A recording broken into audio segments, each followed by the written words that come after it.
am fortunate enough to be confirmed, we will turn the page on hate and close the door on discrimination by enforcing our federal civil rights laws. That was a woman called Kristen Clarke speaking at an event last week for her new boss, President-elect Joe Biden. Kristen Clarke is Joe Biden's pick to run the Justice Department's enormously powerful Civil Rights Division. Clarke says her job is simple. It's to end hate.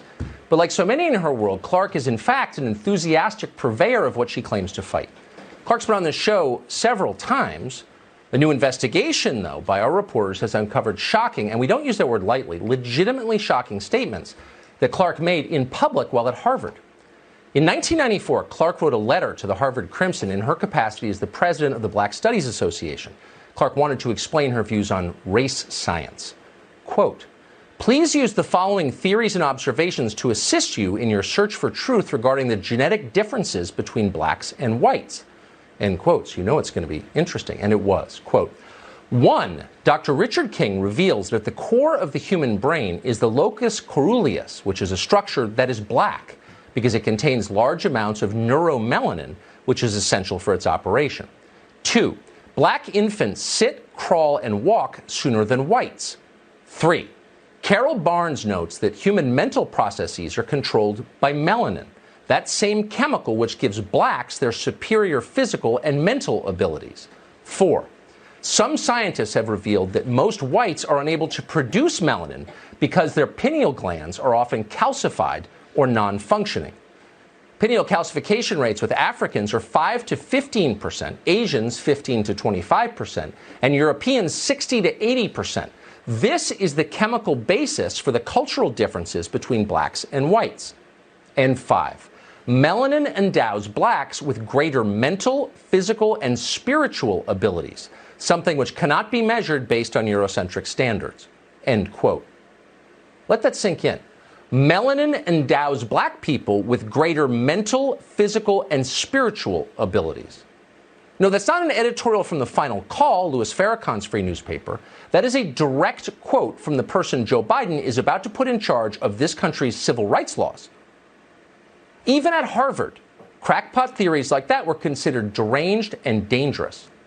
After an outcry on campus, Kristen Clarke suggested that she didn't necessarily believe what she had written. Now, the Harvard Crimson, a left-wing paper, did not buy that explanation. Well, does she or doesn't she, wrote the editors. So far, she has given us every indication that she does. And indeed, she did. Just a month later, Kristen Clarke invited the noted Trinidadian anti-Semite, Tony Martin, to speak on campus. Martin, then a professor at Wellesley College, was the author of a self-published manifesto called The Jewish Onslaught. In it, Martin chronicled the, quote, escalating Jewish onslaught against black people. Now, for Martin's fans, like Kristen Clarke, Martin's speech at Harvard did not disappoint. He attacked both Jews and Judaism as a religion.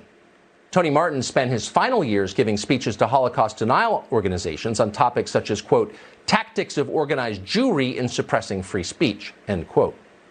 Kristen Clarke strongly approved of Tony Martin, and we're not speculating, because as she told the Crimson after his speech, quote, Professor Martin is an intelligent, well-versed black intellectual who bases his information on indisputable fact. So again, directly from Kristen Clarke, Tony Martin's anti-Semitism was based on, quote, indisputable fact. Kristen Clarke has never shed these views. They've simply become more sophisticated. Just last year, as a lawyer, Clarke was fighting for the crudest kind of racial discrimination in college admissions. This fall, she said it was, quote, madness for the federal government to take the side of Asian applicants who had provably been denied college admission purely because of their skin color. But tough luck. As far as Kristen Clarke was concerned, those Asians didn't have enough melanin, and melanin is the key. Speaking of madness, in a sane country, someone like Kristen Clarke would be under investigation by the Civil Rights Division, not running it. How crazy have we become? Well, we will see if Clarke's nomination gets to the U.S. Senate. And if it does, we're in serious trouble. Parler isn't the only tech company fighting back against what